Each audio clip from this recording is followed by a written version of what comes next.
I received a phone call from Secretary Abalos at before 10:30 a.m. about a witness, middleman, person detained from liberty, deprived of liberty, a PDL, had died in Bilibid. The name in the records of Bilibid is this: June Villamor E. Globa. The president to tell him about this. And what was the reaction of the president? He asked me to preventively suspend Undersecretary, Director General Gerald Bantag of BCor, so that there may be a fair, impartial investigation on the matter, so that all doubts will be put to rest that there are no sacred cows in this administration. So immediately, I made calls to inquire about this matter. And the BCor had a hard time answering the question about the person, Crisanto Palana Villamor Jr. And after a while, I got the name of, that's the name given to me by the Philippine National Police about the identity of the person who had died inside Bilibid. Anyway, the press con was conducted on Monday at 10:30 in the morning. I think you're aware of that, no? And it appears, and from the record of the hospital, that at 2 p.m., the person was dead already, on the same day. He was rushed to the National Bilibid Hospital, yung hospital ng corrections, and they tried to revive him, but he was dead already. Okay. But nobody knew. Ito lang yung timeline, no? Because October 18, we found out that the gunman had surrendered, and October 19, the PNP, through the Chief of Police of Las Piñas of Muntinlupa, went to Bilibid to inquire about the identity about this person, about Crisanto Villamor. And the answer of Bilibid was there's no person by that name inside Bilibid. And it appears that the name in the records of Bilibid is this: June Villamor E. Globa. June Villamor E. Globa. No? Kasi ito yung mga record niya. Ito yung case management record niya. And there's no name of Crisanto Villamor, but he is the person. One and the same person. No? Okay. He was sentenced for frustrated frustrated murder ba to? Sentensyado siya for attempted murder, and violation of gun ban. Kaya nakakulong siya. So, on inquiry, if you inquire with Bilibid, with the name given of Crisanto Villamor Jr., there's no such person. But it appears it's one and the same person. Ito nga, no? June Villamor E. Garcia.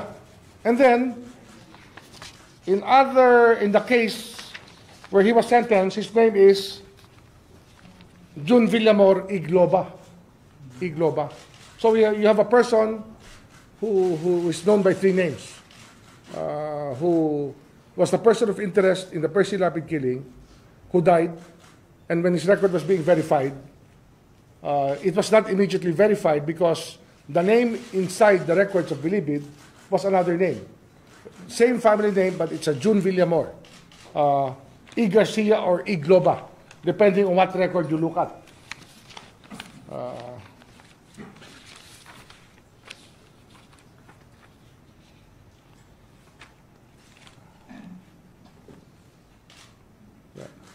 Pero sa ibang record naman, Igloba, no? But I think his name is really Crisanto Villamor Igloba. Sometimes it's very hard to determine, but we know he's one and the same person. Anyway, the gunman pointed out to two players or two actors in the conspiracy. One of them was this person, Villamor, and another person was pointed to who was in BJMP, in the facility of the police in Taguig. And he's now under custody. So that will clarify the question about middlemen, the role of middlemen here. And it also points out to a lot of things about our correction system and the carpeta system. Many of the things we're trying to reform right now. Problema talaga ng ating corrections and correction system, which is the carpeta. No? Carpeta is the record of the prisoner. Kagaya ngayon, imagine, no? When you ask for it, you think it's instantaneous. You can actually get it instantaneously. But remember, Bilibid has 29,000 inmates. In Bilibid alone, 29,000 inmates. 17,000 in the maximum security prison. That's bigger than a small town, and it's as big as the largest barangay in this country. No? So this is no joke, no? Pagdating dito sa bagay na to. Ayan, no? So, what do we do now? How do we move forward from this, no? Kasi nga, ito, no?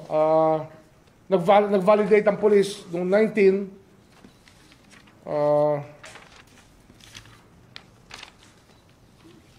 sabi nga, nag-certify pa sila na walang pangalan na ganon sa record ng Bilibid. Kasi nga, dapat makita nyo, wala talagang pangalan na ganon sa loob ng Bilibid. Sinertify yan.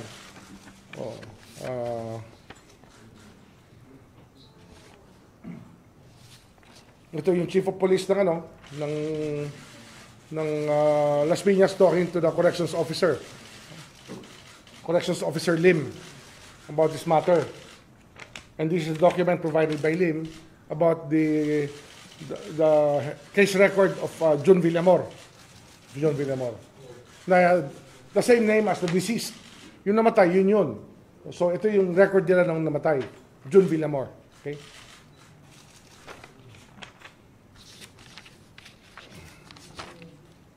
And then we also got another person of interest related to John Villamor,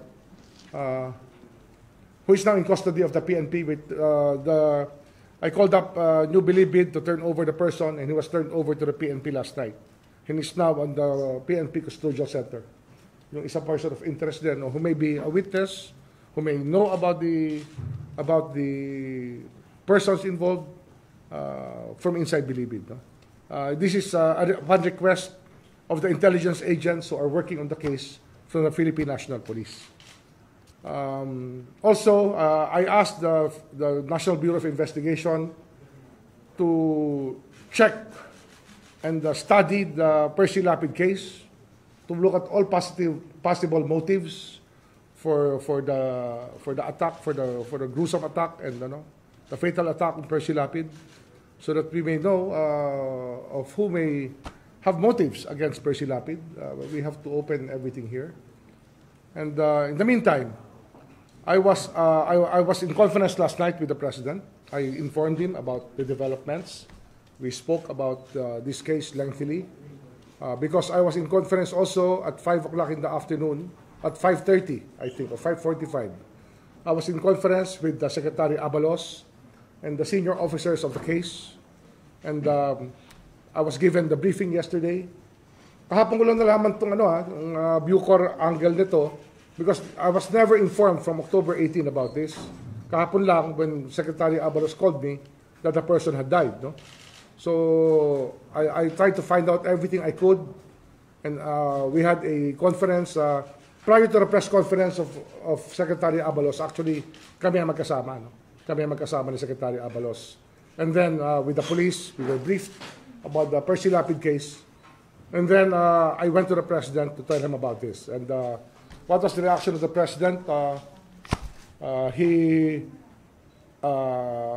He asked me to preventively suspend Undersecretary, Director General Gerald Bantag of BCor, so that there may be a fair, impartial investigation on the matter, so that all doubts will be put to rest that there are no sacred cows in this administration. And at the same time, that he asked me to appoint an OIC in New Bilibid from an order of the President. We'll be appointing Gregorio Catapang Jr. as OIC of BCor. Gregorio Catapang Jr. was the Chief of Staff before of the Philippine military, the whole Philippine military. So the floor is open to questions now.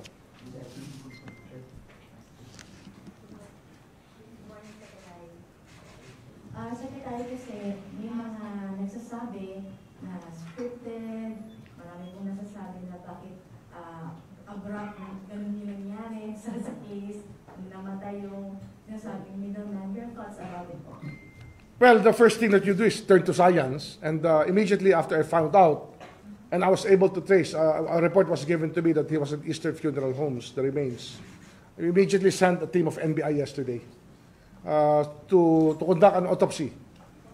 And there were many witnesses. I think the Chief of Police of Las Piñas and Muntinlupa were there. Marami tayong testigos sa autopsy. The autopsy was conducted for a few hours. And a toxicology report is being prepared as we speak, because it has to be a thorough autopsy. So to find out about the crime, or if there's a crime committed to the person, we have to. I don't believe in coincidence. We just have to check every angle. So we put to rest many doubts by conducting a scientific inquiry through an autopsy of the cadaver of Crisanto Villamor Jr. or June Villamor, as they call him, or on the record as June Villamor.